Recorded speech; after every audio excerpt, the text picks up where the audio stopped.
I was lucky enough to live in a large house when I was a kid.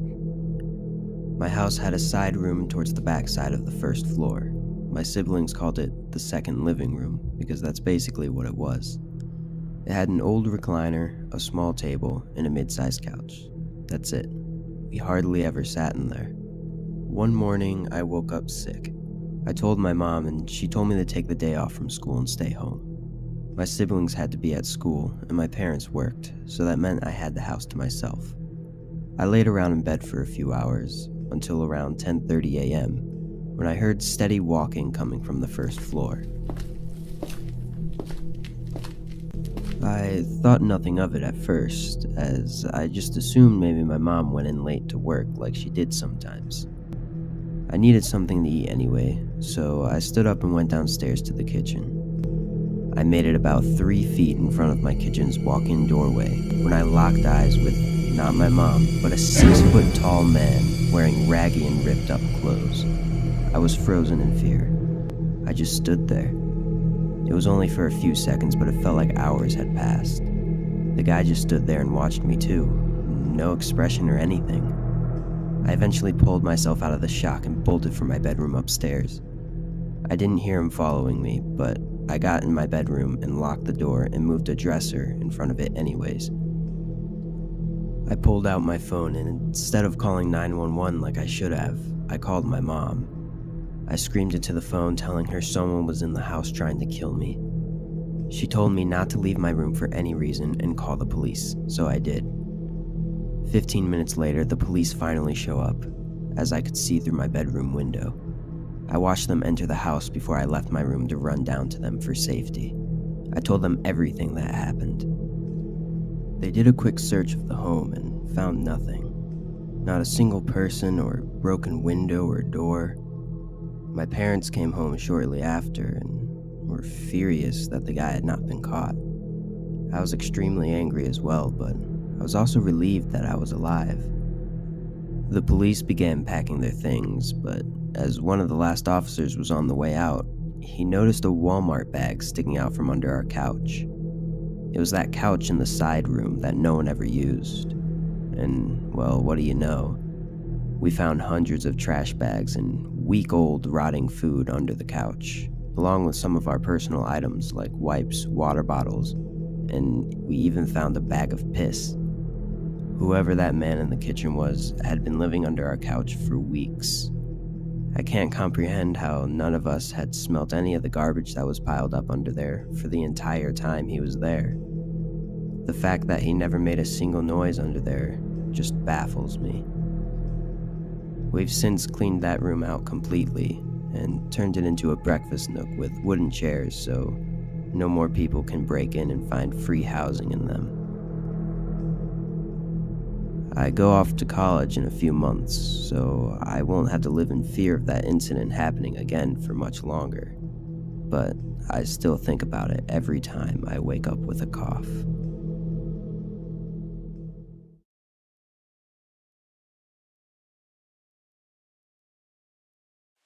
Although it doesn't seem like it, this happened quite a while back, probably over 10 years ago. I was in the later years of high school and was home alone.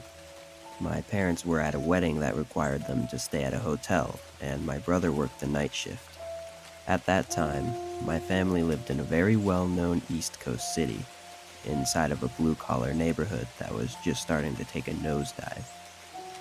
As a teenager, I was a bit of a loner. I wasn't a nerd or anything. I was a big dude who had friends and went on dates, but I'm naturally an introvert, so I cherished the rare alone time that I got. This weekend I was looking forward to engaging in my normal empty house routine. Play some PlayStation on the big screen TV, order some late takeout dinner, and watch some Dragon Ball Z. Then around 2 a.m., fall asleep on the couch with my old dog Cecil. Cecil was an old beagle and had been in our family for about 8 years now. He was quiet and peaceful and spent his time begging for food and sleeping. Unlike most beagles, Cecil never howled or barked. He was more than content to rest his head on your lap and spend the night there. Anyways, it was about 1 a.m. now, and I had just finished the last slice of pizza and was starting to doze off on the couch when I hear a bang coming from the back alleyway. I didn't think much of it. Anyone who's lived in the city knows noises happen at all moments of the night. Cecil's head popped up off my lap and the hair on his back stood up. He's always been a bit skittish, so I calmed him down and started dozing off again. But not more than 2 minutes later, I hear another bang. Cecil did something I never saw him do before. He leaped off the couch and ran like the winds towards the door leading to the basement, barking and growling like a dog twice his size. The look on his face reminded me of a German Shepherd canine unit. I'd never seen him act like that before, which got my adrenaline pumping. Through the dog's barking, I can now make out a persistent banging.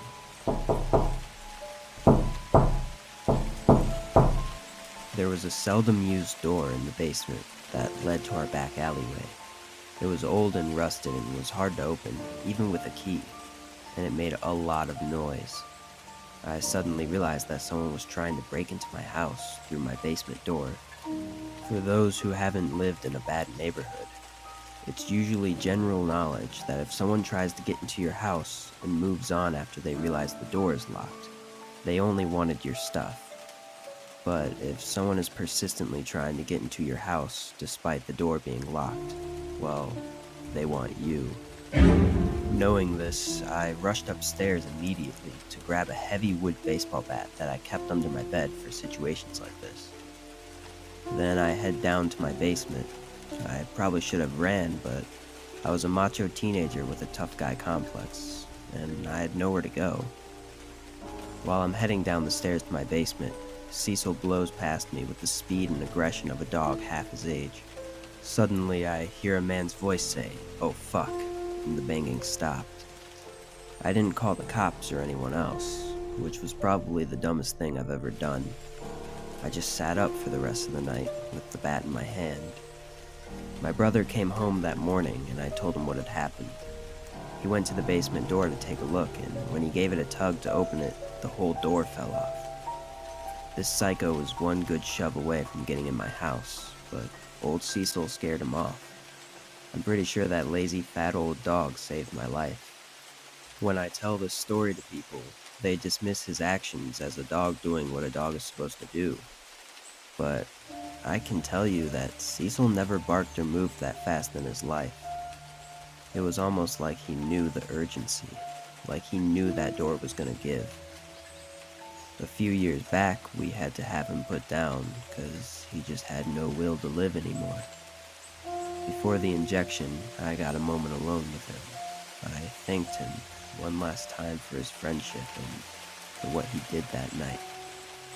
At this point, I was a grown man with a wife and kids, but I'm convinced none of that would have happened without old Cecil.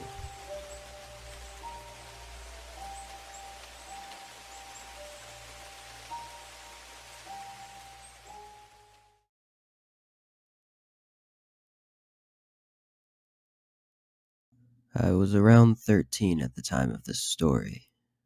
I still live in this house, and I still don't know what this was. A thunderstorm had just started, and due to our area being in Tornado Alley, I always slept downstairs in my dad's room just to be safe because I'm a heavy sleeper. It was around 12:43 a.m., sitting on my phone watching YouTube to pass time. As the rain hit the house, I heard my dad's intense car bass pull up into the driveway. I lived in a small town and everybody knows everybody, and he was the only one with a car like that. I assumed he would be coming downstairs to sleep since he had been working all night. And so I collected my things and my dog and sat at the edge of the bed waiting.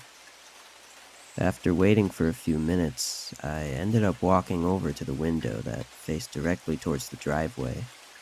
Through this window, I could see the entirety of the driveway, so there was no way any car in the driveway wouldn't be seen.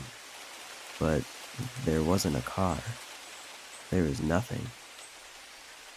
I thought I had probably just mixed up a car passing on the highway next to us, because I remember my dad had also said that he would only be home around 2 a.m. I walked over and sat back down, but almost immediately I realized the car-based sound never left the driveway. I was spooked, but eventually I thought nothing of it, seeing as people park randomly around houses a lot.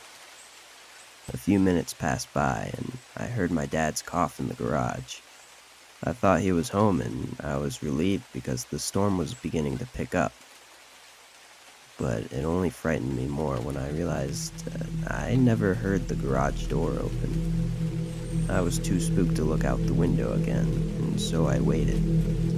A few minutes passed by, and the rain now hitting the house harder, with thunder and lightning getting louder and brighter. I heard my dad's voice call out my name softly. At that moment, I realized that there was someone in my house, or something. I had frozen in place, listening. I turned and looked at my dog, noticing his confused look towards me as if he didn't hear anything. I slowly sat back down and just laid as still and quietly as I could until I eventually passed out. I woke up at 4 a.m. and immediately ran to the window and saw my dad's car, and so I ran upstairs. I told him everything that had happened. I don't believe in ghosts or anything, but I knew something had called my name that wasn't my father that night. I can't help but wonder what would have happened if I had walked up those stairs and followed the voice.